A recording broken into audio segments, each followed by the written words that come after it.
Nous démarrons le shiur d'aujourd'hui, Bezrat Hashem, Parashat Vaishlach. Nous sommes le mercredi 13 Kislev, 5783, 7 décembre 2022. Le sujet que nous allons traiter avec l'aide de Hashem, c'est quelle est l'origine de la peur et comment la combattre. Ici, la paracha nous raconte l'épisode où Yaakov Avinu était de retour vers Eretz Israël, vers ses parents. Donc, il revenait de Haran. La Torah nous dit « Vaishlach Yaakov malachim ». Yaakov a envoyé des envoyés, des anges, les fanav, devant lui, pour le dévancer, El Esav Achiv, vers Esav son frère, Artsa Seir, vers la terre de Seir, c'est de Édom, le champ de Édom. Là, Yaakov Avinu était de retour. Et donc, il a quitté la maison de Lavan, et sur son chemin, donc il appréhendait, il savait que son frère Esav s'apprêtait donc à l'attaquer. Donc, il a envoyé des malachim. Le Chachamim rapporte dans le Midrash une discussion. Est-ce que ces malachim-là dont nous parle la Torah, est-ce que c'est des hommes ou c'est des anges du ciel? Certains pensent que c'est des hommes, parce que le mot malach veut dire un envoyé ou un messager.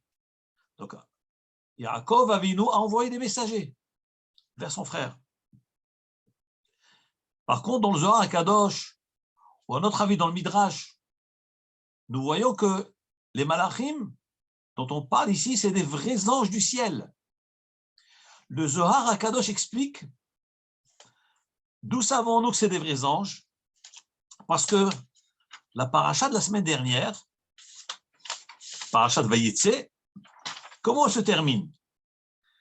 Yaakov Avinu s'est levé tôt, il a embrassé Lavan, et il a dit au revoir, et il avance son chemin. La Torah nous dit à la fin, Yaakov halach ledarko. Yaakov Avinu a pris son chemin, il a poursuivi son chemin. Et alors, sur son chemin, les anges de Hachem l'ont rencontré. Yaakov Kasher Ra'am, lorsque Yaakov Avinu les a vus, et il l'a dit, Mahane Elohim Ze. Là, c'est le camp de Hachem, c'est-à-dire c'est des anges du ciel. Il a appelé cet endroit-là Machanaim, double camp. Pourquoi? Nous dit Rashi que pourquoi il y a double camp? Parce que en venant de chez Lavan jusqu'en Eretz Israël, il était accompagné des malachim, des anges qui avaient le droit de sortir de la terre sainte, c'est-à-dire ceux qui étaient au Chutz La'aretz. Mais arrivés en Eretz Israël, alors ceux de Chutz La'aretz l'ont quitté et ceux d'Eretz Israël sont descendus du ciel.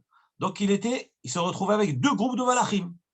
Donc là, véritablement, nous parlons bien de vrais anges du ciel. Ce n'est pas des humains. Et tout de suite après, le verset qui suit, c'est la paracha de Vaishlach. Vaishlach Yaakov malachim. Nous dit le Zohar HaKadosh, de quel malachim s'agit-il? Il en a pris de ceux qui sont venus l'accompagner. Donc on parle véritablement de vrais malachim du ciel. Le Midrash nous dit que Yaakov Avinu, lorsqu'il les a envoyés, c'était pour quel but? Yaakov Avinu s'est préparé à trois choses. Tfila, d'abord, il a prié Hachem de l'aider, de le sauver de son frère, Esav, qui est un rachat, qui est un assassin. Deuxième chose, il s'est préparé aux cadeaux. Il a envoyé des cadeaux pour apaiser la colère de Esav. Et la troisième chose à laquelle il s'est préparé, c'est à la guerre. Donc, Yaakov Avinu a prié Hachem de l'aider, de le diriger dans le bon chemin, de lui montrer le bon conseil. Comme nous disons tous les soirs dans Arvit, on demande à Hachem de nous donner des bons conseils. Ensuite, on va donner un cadeau au rachat pour qu'il nous libère, ne pas trop aller de face avec lui. Et si le cadeau ne marche pas, il faut aussi se préparer à la guerre. Ça, c'est les préparations que Yaakov Avinu a eues.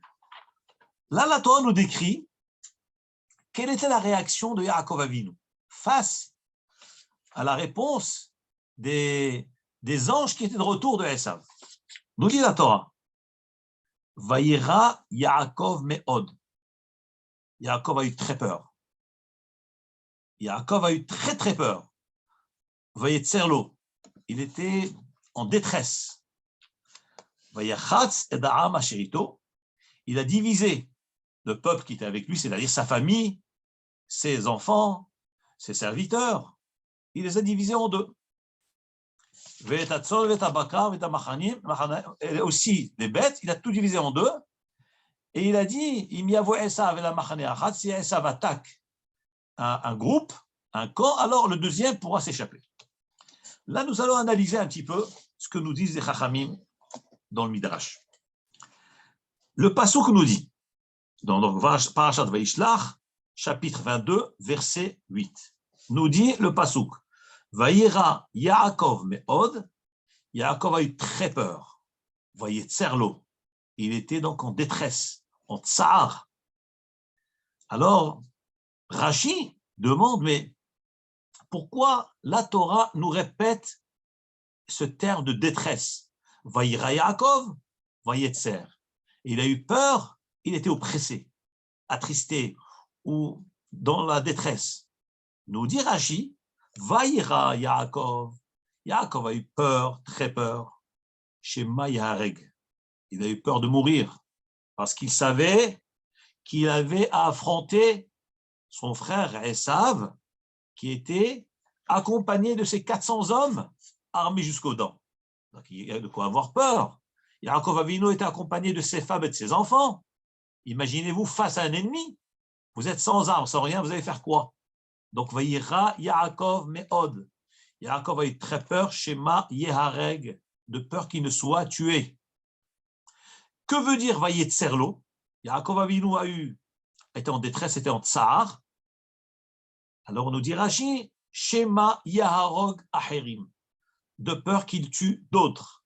Donc là, il y a eu deux soucis.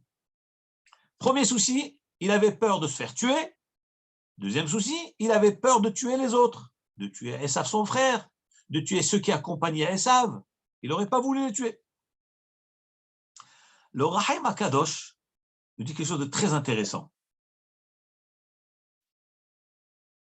Rabbi Chaim Ben Attar, dans son commentaire sur la paracha, demande comment se fait-il que la Torah, lorsqu'elle voulait décrire la détresse de Yaakov, donc il y a deux genres de détresse, on parle de la peur et d'être en détresse. Vayira, Vayetser.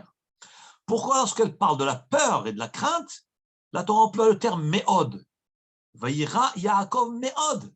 Il a eu très peur. Très, très peur. Or, dans Vayetser, il était en détresse. Il n'y a pas marqué Vayetser lo Me'od. Il était en grande détresse. Ça, c'est la question du Rahaim HaKadosh. Le Rahaim HaKadosh, Rabbi Chaim Ben Attar alav Shalom, répond d'une manière très simple. Il dit, mais c'est facile à comprendre. Lorsqu'un homme a peur de mourir, eh bien, cette peur est une peur terrible. Parce que c'est sa vie. Il risque de perdre sa vie. Alors, la peur est extrême. Et d'ailleurs, toutes les peurs que nous avons sur cette terre, de façon générale, c'est la peur de la mort. Le pire de tout, c'est la peur de la mort. Parce que perdre de l'argent, qui ne perd pas d'argent? Se faire un peu mal, qui ne se fait pas mal? Mais la vraie peur, c'est la peur de la mort. Et des fois, on n'arrive pas à comprendre, à sentir que c'est véritablement ça la vraie peur. Donc la finalité de la peur, c'est la mort. On a peur de mourir. Nous dit Rahaim HaKadosh, Vayira Yaakov Me'ot, dit Rashi, Shema Yahareg, de peur qu'il soit tué. Donc Rahaim HaKadosh nous dit, on comprend bien pourquoi cette peur est une peur extrême, parce que c'est la peur de la mort. Chas v'shalom, on a peur de quitter ce monde, alors d'abord on veut vivre, on s'accroche à la vie, on a des responsabilités, on a une femme, on a des enfants et on veut vivre, on veut se réjouir. Donc cette peur est terrible. C'est pour ça que la Torah dit Vayira Yaakov Me'od. Yaakov a eu très peur et Rashi dit Shema Yehareg, de peur qu'il se fasse tuer. Par contre, lorsqu'il y a marqué Vayetser lo, il n'y a pas marqué Vayetser lo Me'od, il était en grande détresse. Nous dit Rashi, Shema Yahog Acherim, de peur qu'il tue d'autres. Alors nous dit Rabbi Chaim ben Attar, c'est vrai qu'un homme n'aurait pas voulu tuer quelqu'un, mais si il est forcé par les circonstances, il va le faire, il va passer à l'acte. Ça sera triste, il sera en détresse, mais pas plus que lorsqu'on est en risque sa vie. Il tue quelqu'un, je n'aurais pas voulu le tuer, maintenant je l'ai fait pour sauver ma vie, bon, mais on est en détresse parce qu'on n'aurait pas voulu le tuer. Là, la Torah n'emploie pas le terme vayetzer lo me'od. Il était en grande détresse, parce que dans la détresse, on peut toujours justifier que j'étais en légitime défense. Donc on est en détresse parce qu'on ne veut pas tuer l'autre, on ne veut pas faire du mal, causer du tort à l'autre, mais une fois que c'est fait, que c'est justifié, eh ben, c'est justifié. Donc la détresse est limitée. Par contre, dans la crainte de la mort, c'est Vayira Yaakov Me'od. Et c'est extraordinaire cette approche du Rahaim HaKadosh. À quel point la Torah nous décrit la peur. Donc il existe plusieurs sortes de peurs. Il y a la peur de subir soi-même une conséquence, qui est l'extrême, qui est la mort. Là, c'est une peur terrible. Un homme peut perdre ses moyens. Un homme peut perdre la tête face à la mort. Mais faire mal à l'autre, on n'aurait pas voulu faire. On a peur, on n'ose pas le faire, mais c'est quand même maîtrisable. Le Da'at Zekinim de Baalei Tosfot, c'est un commentaire qui a été écrit par les Rishonim, les Chachamim qui ont écrit les commentaires sur le Talmud, Baalei Tosfot. Ils donnent une autre explication. Qu'est-ce que c'est cette notion? Quelle différence entre Vayira Yaakov Me'od et Vayetzer? La peur et la détresse, et la tristesse. Parce que Vayetzer, c'est tsarlo, tsar, être en détresse, être en tsar. Nous dit le Da'at Zekenim de Baalei Tosfot, au nom d'un Rav qui s'appelle Rabbi Eliav HaKohen, qui a vécu à l'époque des Baalei Tosfot. Il dit que là, il donne une autre approche de ces mots, ces deux termes. Vayira, mais od vayetzerlo. Il dit Vayira, Yaakov a eu très peur, comme on a expliqué. Il a eu peur de tuer Esav, pardon, de se faire tuer par Esav. Donc, en fin de compte, il a eu peur. Mais vous savez que de la part d'un tzaddik, avoir peur, c'est l'expression d'une faiblesse dans la émouna. Donc Yaakov Avinu a eu peur parce qu'il était face à ce danger, de peur de mourir. Et c'est quoi Vayetserlo? Il était en détresse. Nous dit Da'at Zekenim de Baalei Tosfot, au nom de Rabbi Eliav HaKohen. Pourquoi il était triste? Parce qu'il était triste d'avoir eu peur. Vous comprenez ce qu'il dit? C'est quelque chose d'extra, c'est très fin, très très sublime, ce qu'il dit le Da'at Zekenim. Vayira me'od, Yaakov Avinu a eu très peur de mourir. Que veut dire Vayetzer? Il était en tristesse, il était triste du fait qu'il a eu peur. Parce qu'un tzaddik ne doit pas avoir peur. Un Oved Hashem ne doit pas avoir peur. Donc d'un côté, il est humain, il sent cette peur, mais au fond, Yaakov dit, mais pourquoi j'ai peur? Et c'est ce qui nous arrive à nous. C'est ce qui nous arrive. On a très peur. Des fois, on ne sait même pas d'où vient la peur. Mais au fond, qu'est-ce que ça révèle? Ça révèle qu'on a un problème de émouna, qu'on a un problème de confiance en Hachem. Et c'est ce qui nous révèle le Da'at Zekenim de Baalei Tosfot. Vayira Yaakov, il a eu peur de mourir, c'est vrai. Vayetzer, il a regretté cette peur-là. Mais pourquoi j'ai peur? Donc tout est par rapport à lui. Là, nous allons passer à une autre étape d'analyse dans cette attitude de Yaakov Avinu alav hashalom. Et vous allez voir que chaque tournure de la peur, nous pouvons en tirer des leçons extraordinaires pour toute la vie. Tous les Rishonim, commençons par le Ramban à la Torah, vous avez le Rahaim HaKadosh, les Siftei Chachamim, vous avez Rav Pninim, les Chidushim sur Chumash Rav Pninim, vous avez le Maor Vashemesh, le Kli Yakar, tous les Rishonim, tous les commentateurs de la Torah posent la même question, à savoir, en réalité cette question-là, c'est une question qui a été déjà soulevée dans la Gemara, dans deux endroits. La Gemara dans Masechet Brachot, Daf Dalet Amud Aleph. Et la Gemara Masechet Sanhedrin, Daf Samer Chet. Que nous dit l'Agmara? Que demandent ces Rishonim? Allez, ma shalom. Lorsqu'on analyse l'attitude de Yaakov Avinu face à ce danger-là de Esav, comment est-il concevable qu'un Oved Hashem, qu'un serviteur de Hashem, qu'un tzaddik comme Yaakov Avinu puisse avoir peur? Mais comment c'est possible? Un tzaddik n'a pas peur, il n'a peur que de Hashem, puisque tout provient de Hashem. Tout vient de Hashem.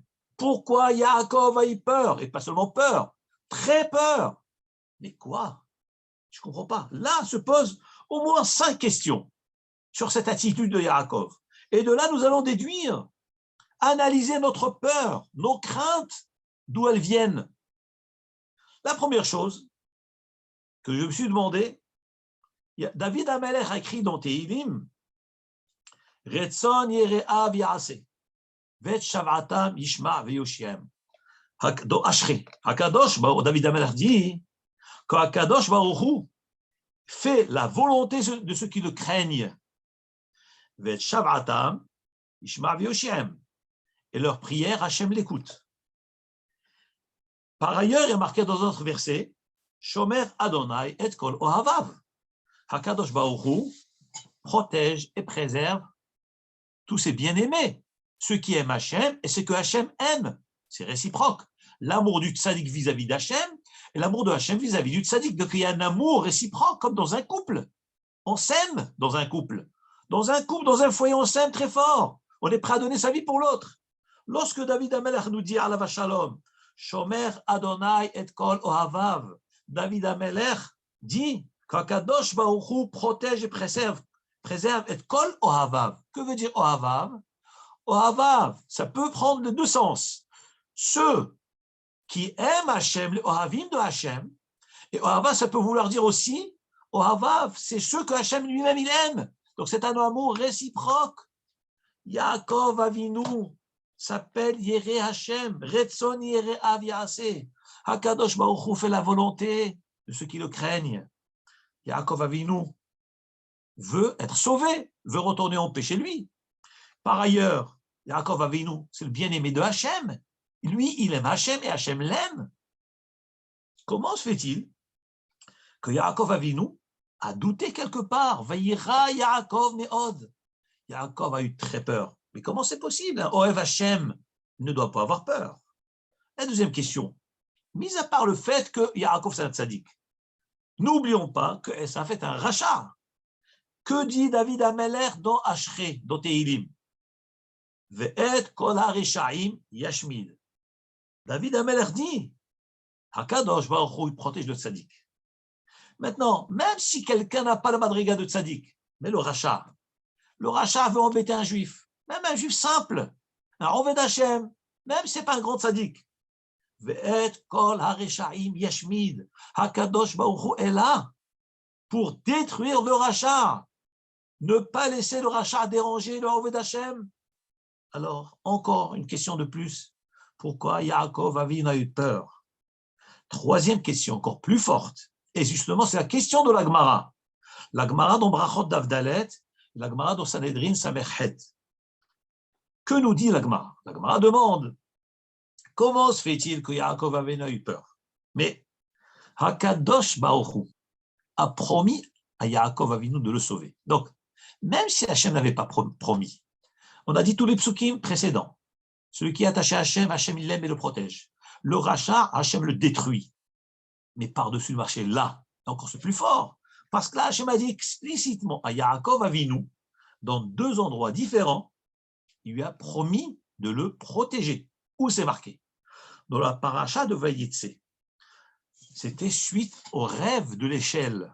Lorsqu'Yaakov Avinu s'est réveillé de son sommeil, après les rêves de l'échelle, qu'est-ce qu'Hachem lui dit? C'est dans paracha de Vayetse, chapitre 28, verset 15.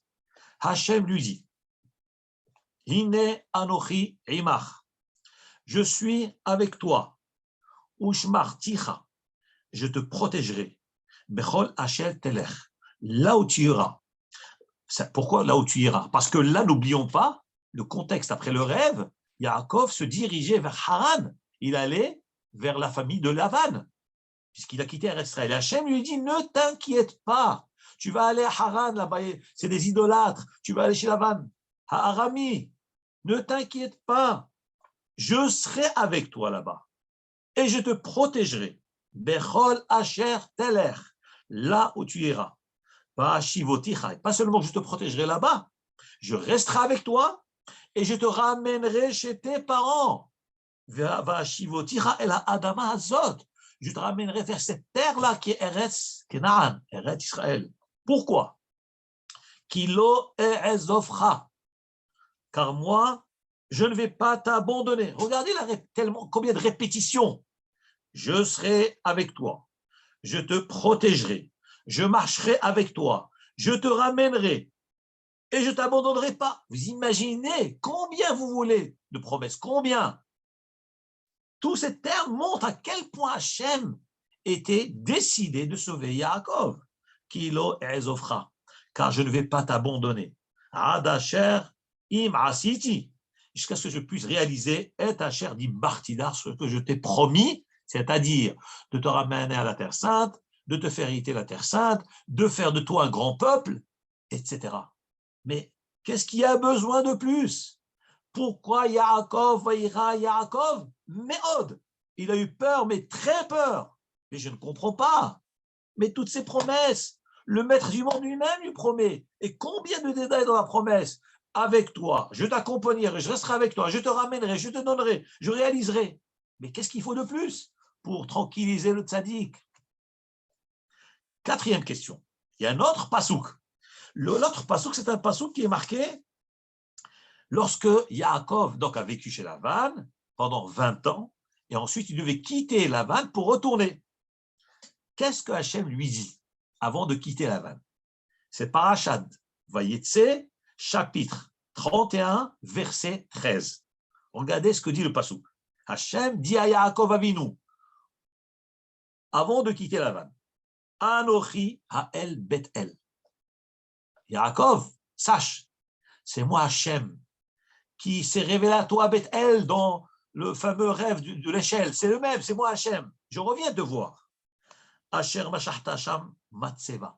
Tu te rappelles, Yaakov, toi, dans cet endroit-là, tu as même, quand je suis venu me révéler à toi, tu t'es réveillé après ton rêve, tu as même mis de l'huile sur la fameuse pierre qui va devenir le temple du Beth Amikdash, le Kodesh Kodashim. Asher Nadar Talisham, et tu m'avais fait un vœu, Neder, un vœu. Eh bien, c'est moi Hachem. Le même Hachem qui s'est révélé à toi dans le rêve de l'échelle, eh bien, c'est le même Hachem qui se révèle à toi maintenant lorsque tu vas quitter Lavan. Donc, je te montre que je ne t'ai pas quitté, j'ai tenu ma parole, j'étais avec toi, je resterai avec toi. Et maintenant, qu'est-ce que je te demande, Yaakov? Koum, lève-toi, Semina Aretz Hazot, sors de cette terre de Haran, sors de chez Lavan, Veshuv El Eretz Moladtecha, retourne à ta terre natale. Donc, encore une fois, Hachem vient pour lui dire, il revient pour lui dire, tu te rappelles, je t'avais promis. Eh bien voilà, je suis là. Maintenant, je vais continuer la suite du voyage. Quitte Lavan, retourne. Donc, 4 questions. 5e et dernière question, mais qui est la cerise sur le gâteau. Où est la Emouna et le Bitachon Bachem? Après toutes ces promesses, après tout ce qu'Hachem lui a dit, après l'amour qu'il avait pour Hachem, l'amour que Hachem avait pour lui, après l'histoire que Esav est un rachat, et Arshaim Yashmit, qu'Hachem détruisait Rechaim.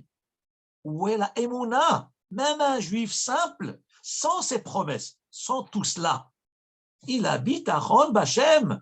Un juif simple, un monsieur Réhouven, monsieur Shimon, il est face à une détresse. Qu'est-ce qu'il fait? Il lève les yeux vers Hachem. Mima'amakim keraticha Adonai. Des profondeurs, Hachem, je t'implore. Mais qu'est-ce qui devient Yaakov Avinu? Mais qu'est-ce qui se passe avec Yaakov Avinu?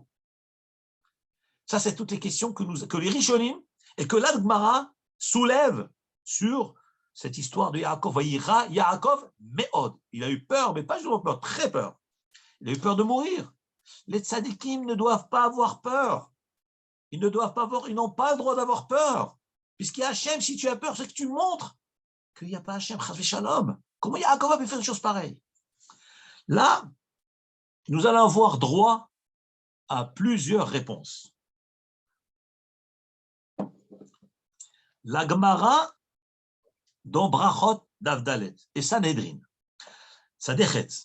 Je vais vérifier un petit détail. C'est pas Samechet, c'est Sadechet dans Sanhedrin. La Gemara répond, pourquoi Yaakov Avinu a eu peur? Malgré toutes ses promesses de Hachem, Shema Yigrom Achet.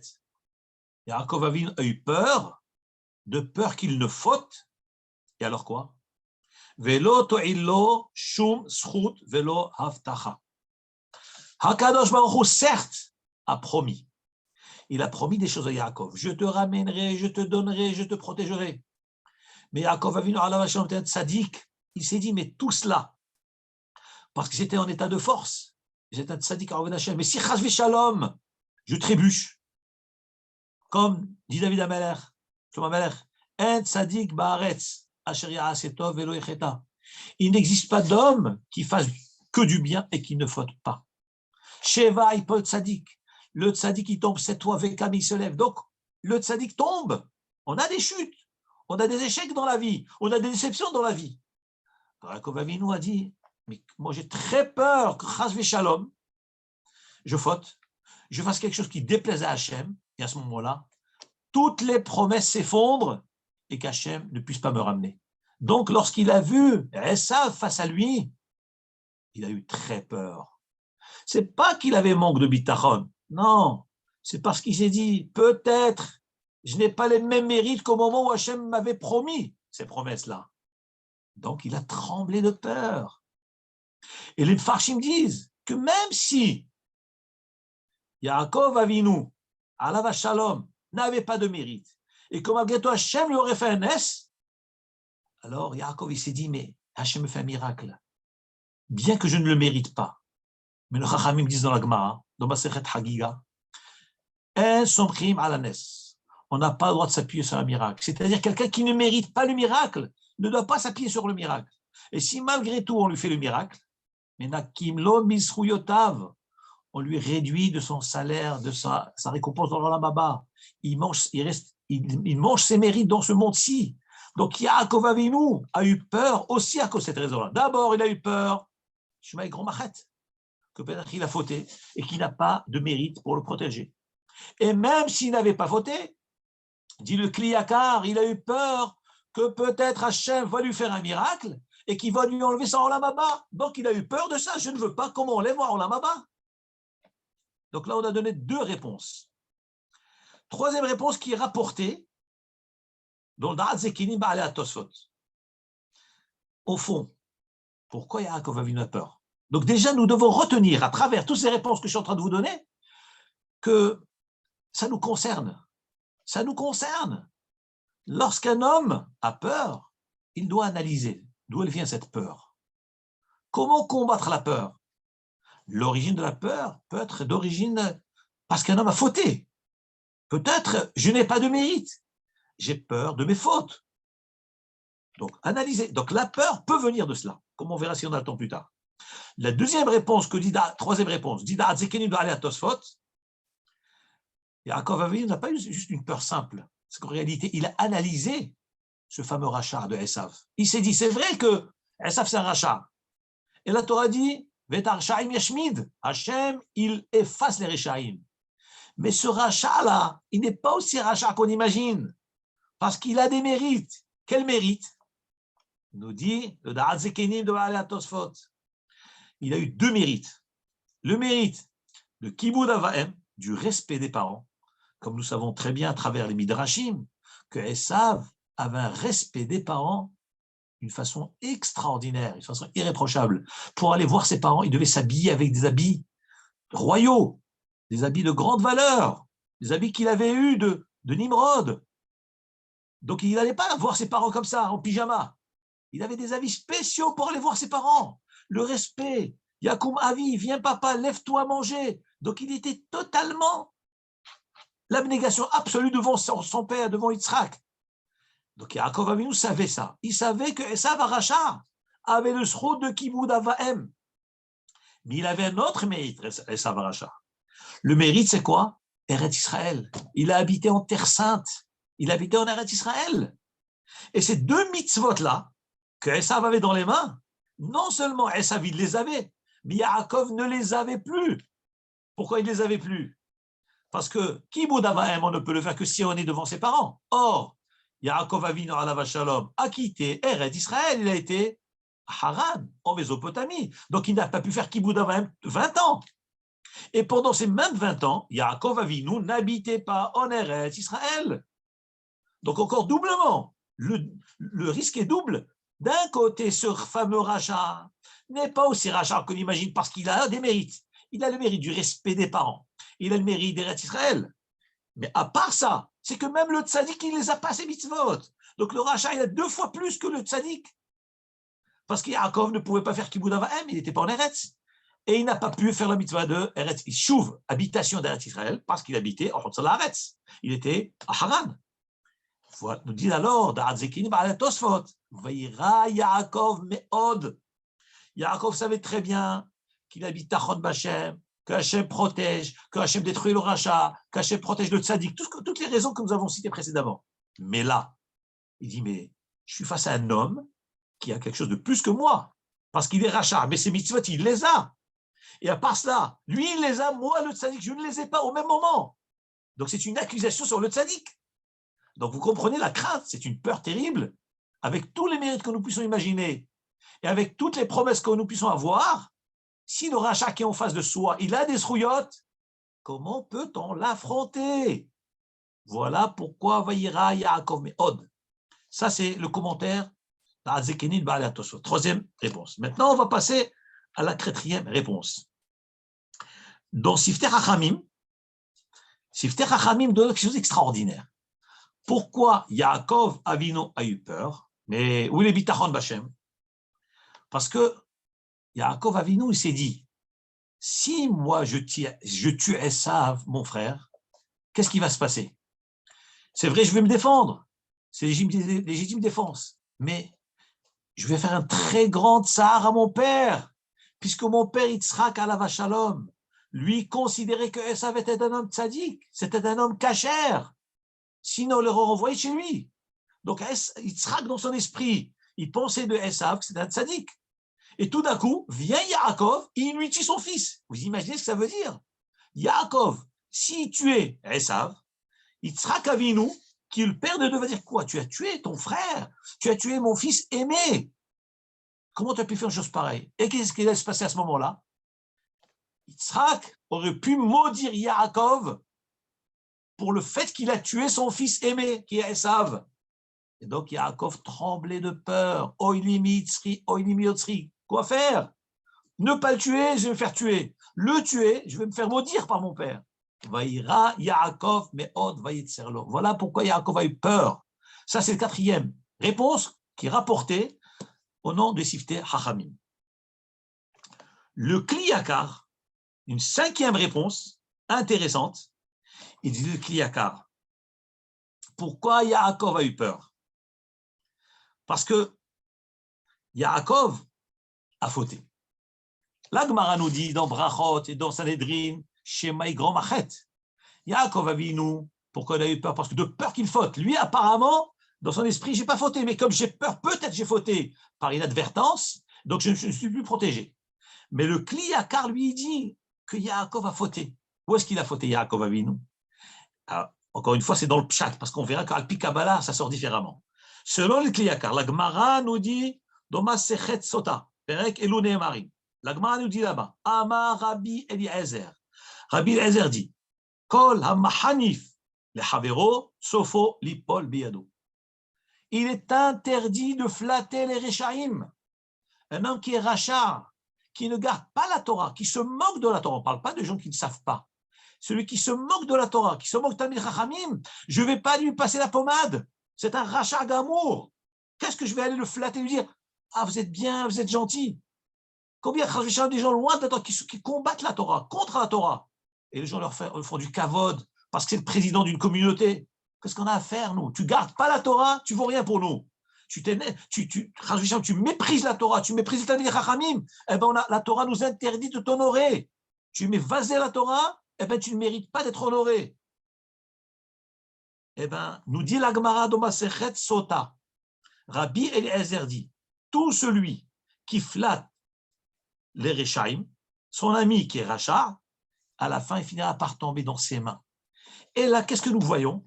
Dit le Kli Yakar, Yaakov Avinu a été chez Esav. Il l'a appelé Avdecha, Adoni, Kotomero l'a donné à Esav. Vous imaginez ce que ça veut dire? Yaakov Avinu, Alav Shalom, qui est le meilleur des patriarches, Bhira Avot, comme nous avons expliqué précédemment dans un cours il y a quelques semaines. Pourquoi Yaakov s'appelait le meilleur des patriarches? Parce que c'était une âme sélectionnée. Parce que lui, ceux qui sont nés de lui, c'est que des tzadikim, Yud, Bet, Shevatim. Alors que les autres patriarches, chacun a eu un enfant qui n'était pas dans le chemin. Abraham a eu 2 enfants, Ishmaël et Yitzhak. Yitzhak, donc on a sélectionné la Neshama d'Abraham Avinu en 2.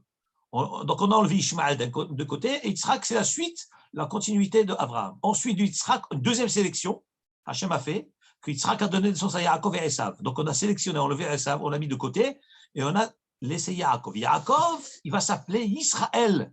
De lui vont naître Béné Israël. Donc Yaakov Avinu qui est Behir Avot, le patriarche par excellence, le plus parfait des Avot.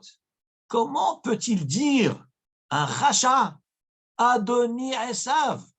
Vous allez chez un idolâtre, chez un criminel, vous l'appelez Sa Majesté, Adoni, mon maître. Et vous savez quoi, la Gemara dit, le Midrash Bereshit Rabbah dit que Yaakov Avinu a transformé le Kodesh en Chol, parce que Adoni, ça vient du mot Adonai, le nom de Hachem. Et qu'est-ce qu'il en a fait Yaakov? Il en a fait un mot profane.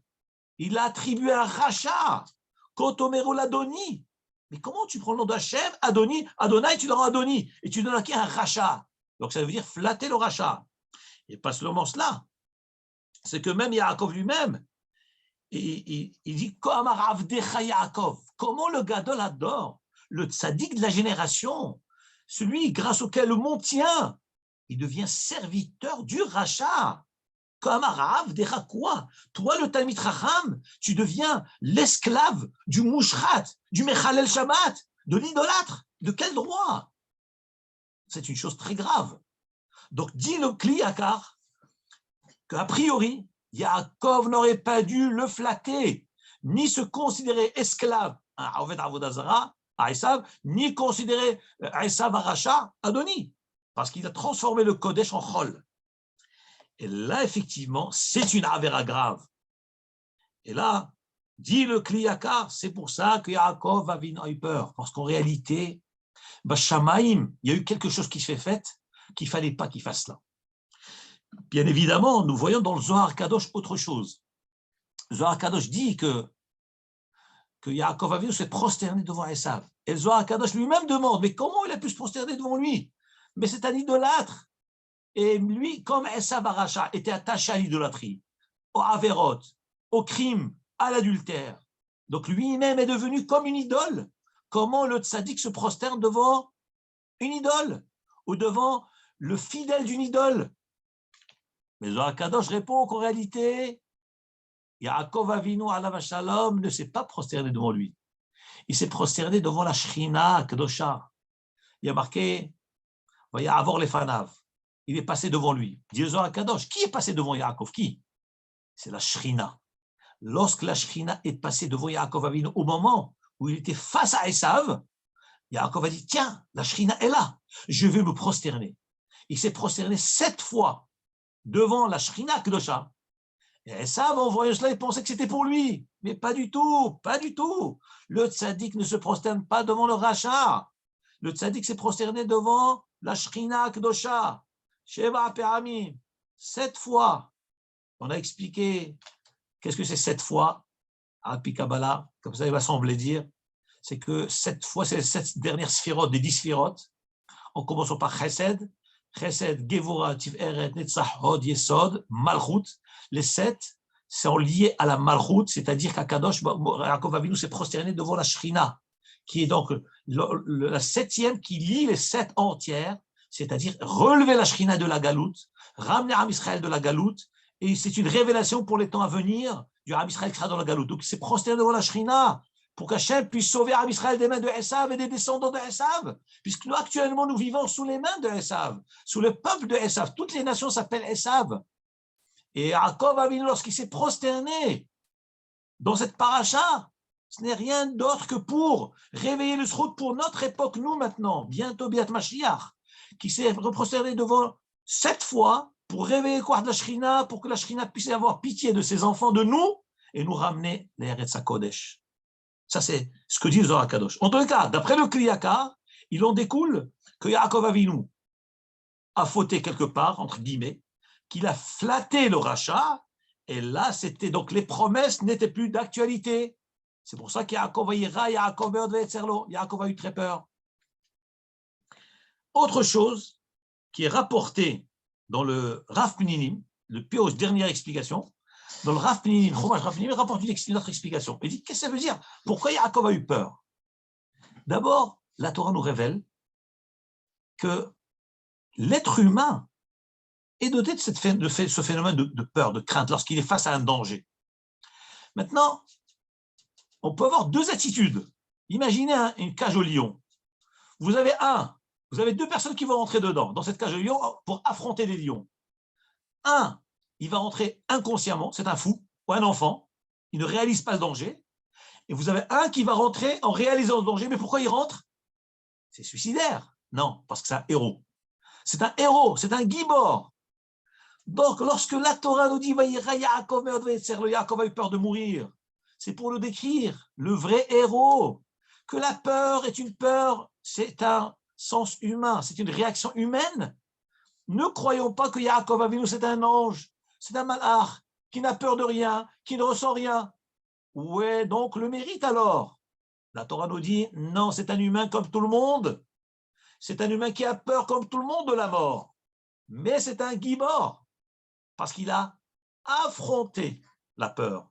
Il a combattu la peur. Pourquoi il a fait ça? Parce que l'objectif recherché, il est beaucoup plus fort que le risque de sa vie. Il a fait ça pourquoi? Pour l'amour de Hachem. Pour Avodat Hachem, il a fait ça. Il a affronté Esav parce qu'il avait mis Bitachon Hachem. Et la Torah nous dit, attention, il a eu peur. Mais c'est normal qu'on a peur. Qui c'est qui n'a pas peur? S'il n'a pas peur, eh bien, il faut douter, peut-être c'est un petit enfant, peut-être c'est un insensé. Un homme qui se jette dans la gueule du loup, c'est qu'il ne connaît pas le danger. Mais la Torah nous dit, Vayira Yaakov Me'od. Yaakov, c'est un humain sensible, qui a peur, comme tous les humains. Me'od, beaucoup il a peur, même plus que d'autres. Mais quand même, il a affronté, parce qu'Hachem était avec lui. Qu'est-ce qu'on voit de toutes ces histoires, de toutes ces réponses? Il y a la notion de peur. La peur est un phénomène, effectivement. C'est la réaction du corps. Dans le passou qui a marqué Ashre Adam Mefachet Tamid. Il est bon pour l'homme d'avoir toujours peur. Mais la Gemara, dans ma Sechet Gitin, Daf Nune Amud Bet, pose la question suivante, mais il y a marqué dans un autre pasouk, dans le pasouk il y a marqué Pahadu Bet Sion Chataim. Ceux qui ont peur, c'est qu'ils ont des fautes dans la main. Alors, fauter. Alors, peur, c'est une bonne chose ou une mauvaise chose? Et d'ailleurs, la Gemara dans Brachot, Daf Samer, Amud Aleph, rapporte une histoire avec un talmid, un élève, qui marchait derrière Rabbi Ishmael, il me semble. Et alors Rabbi Ishmael lui dit, il a vu que ce talmid tremblait de peur. Alors il lui a dit, mais pourquoi tu as peur? Le Rav, il dit à ce talmid, à cet élève, pourquoi tu as peur? Il tremblotait. Et il lui a dit, alors le Rav lui dit, il y a marqué Pahadu Betzion Chataim. Les fauteurs ont peur. Donc si tu as peur, c'est que ça ne va pas. Alors l'élève, il répond au Rav, pourquoi tu me dis ça? Mais il y a un autre passage qui s'est marqué, Ashre Adam et Fachet Tamid. Bonheur pour l'homme qui a toujours peur. Comment toi, le Rav, tu me dis que ne faut pas avoir peur? Mais la Torah elle-même, elle dit, dans Michelet, a marqué, Michelet, chapitre 28, verset 14, le passage dit, Ashre Adam et Fachet Tamid. Bonheur pour l'homme qui a peur. Pourquoi tu me dis qu'il ne faut pas avoir peur? Alors le Rav lui a répondu, Halalo Bezivra Active. Lorsqu'il y a marqué Ashre Adam et Fachet Tamid, on parle de divrei Torah. Qu'est-ce que ça veut dire? C'est-à-dire qu'il y a 2 notions de peur. D'ailleurs, Tosfot lui-même, dans Brachot, Daf Samer, Amoud Aleph, Tosfot, il rapporte cela. Il dit que, pardon, Tosfot dans Gittin, il dit Tosfot que lorsqu'un homme a peur sans raison, là, là c'est mauvais. Là c'est mauvais. Parce que la peur ne vient que parce qu'on n'a pas bitachon b'Hashem. Parce qu'on a peur, on ne pense pas à Hachem. Et pourquoi on ne pense pas à Hachem? C'est parce qu'on a des fautes dans les mains. On n'arrive pas à penser à Hachem parce qu'on ne sent pas sa proximité. Mais pourquoi je ne sens pas la présence d'Hachem? Parce que je reconnais moi-même que j'ai des fautes dans la main. Imaginez quelqu'un qui fait une avera, il ne garde pas Shabbat, ou il ne fait pas attention à ses yeux. Et du coup, il a des crises de panique. Il a peur. Mais pourquoi tu as peur? Mais il y a Hachem dans le monde. C'est qu'il y a des moments où un homme ne pense pas à Hachem. Mais pourquoi tu ne penses pas à Hachem? C'est parce qu'on se sent loin de Hachem. C'est pour ça que le pasuk dit, comme le Rav a dit à ce Talmid, Pahadou Betzion Hataim. Qui a peur? À Tzion, les fauteurs ont eu peur. Donc nous voyons de la Gemara, de façon générale, lorsque la peur arrive à l'homme, et d'ailleurs Tosfot lui-même dit, sans raison, là c'est mauvais. C'est très mauvais, il faut s'inquiéter. Yaakov Avinu, Vayirame od Yaakov. Pourquoi il a eu peur? C'était justifié. Que peut-être il a Shemaï Gromachet, peut-être il a pas, peut-être il va fauter et qu'il n'a pas de mérite, ou bien qu'il a fauté avec Hanifout, ou bien que l'autre il a plus de mérite. Donc toute cette peur elle est justifiée parce qu'elle est reliée à un point commun. La convergence en un point commun, c'est quoi? Avodat Hashem. Pourquoi j'ai peur? Yaakov a eu peur parce que peut-être j'ai désobéi à Hashem. Peut-être j'ai flatté le rachat, il ne fallait pas. Peut-être mon ennemi il a des mitzvot que moi je n'ai pas. Tout est lié à Hachem. Là, c'est une bonne peur. Là, c'est une peur constructive parce qu'elle donne à l'homme. Ashrei Adam Efachet Tamid. Bonheur pour l'homme qui a peur parce que c'est une peur constructive. Elle ne détruit pas l'homme. Quand un homme il a peur, Rosh Hashanah, Kippour, pourquoi il a peur? Parce que Hachem, j'ai peur de mes avérotes, pardonne-moi. Donc, c'est constructif. Il sort enrichi. Il sort relevé. Ça, c'est une bonne peur. Mais celui qui a peur sans raison, et qui tombe dans la dépression, là, il doit faire une analyse, prendre compte de conscience, pourquoi il a peur. Donc, moralité, nous devons réfléchir. Nous devons craindre personne, évidemment. Nous devons respecter tout le monde, tout humain, toute créature, pas faire de mal aux autres, pas faire de mal aux animaux, ni à personne, et faire le maximum pour être bien avec sa conscience, avec son âme, vis-à-vis d'Hachem, vis-à-vis de tout le monde. Si une peur se déclenche chez l'homme, il doit réfléchir. Il doit être capable d'analyser d'où elle vient cette peur. Si cette peur-là n'a pas d'origine, eh ben, nous dit la Gemara, c'est un mauvais signe. C'est que probablement c'est lié au Averot. Et la Averot, elle crée chez l'homme ce phénomène de panique parce qu'il est désarmé, il n'est pas protégé. Mais si cet homme, et comment agir avec cela? Un homme doit faire Heshbon Alefet, faire tchouva devant Hachem, dire Hachem, c'est lui le maître du monde, je regrette mon passé, je fais tchouva, et vous verrez, la peur, elle s'en va d'elle-même. Parce que c'est Hachem le maître du monde, personne ne peut nous faire du mal, personne ne peut rien nous faire si Hachem ne décide pas. Et si nous, on est au Havav chez Hachem, les aimés de Hachem, on se plaît à Hachem, on obéit à Hachem, il n'y a pas de raison qu'Hachem ne nous protège pas. Hachem est avec nous, donc la peur, elle doit disparaître en une seconde. Et un homme, il se dit, mais Hachem, je suis ton enfant, je mets les tefilines tous les jours, je garde Shabbat, j'élève mes enfants dans la Torah. C'est fini, la peur, elle disparaît. Puisque c'est Hachem le maître du monde. Mais c'est toi qui dirige le tout. Pourquoi je vais avoir peur? De qui je vais avoir peur? De personne. Par contre, si un homme a peur sans rien, c'est qu'il faut faire réfléchir. De s'élever, de ne pas avoir peur, d'avoir que la peur de Hachem. Irat Hachem Teora Omedet Laat. Là, c'est une bonne peur. La peur de la crainte du ciel, elle est pure. Teora Omedet Laat. Elle reste pour l'éternité. C'est ce qui va donner la valeur à l'homme, c'est ce qui va protéger l'homme. C'est la peur qui ne détruit pas l'homme. La Irat Shamaim, Irat Hachem, c'est une peur constructive. Mais si on ne fait pas les mitzvot, on a de quoi avoir peur. Que Hachem nous protège de toute peur, qu'il soit avec nous, et que des bonnes choses vers Hachem, et Shabbat Shalom à la semaine prochaine.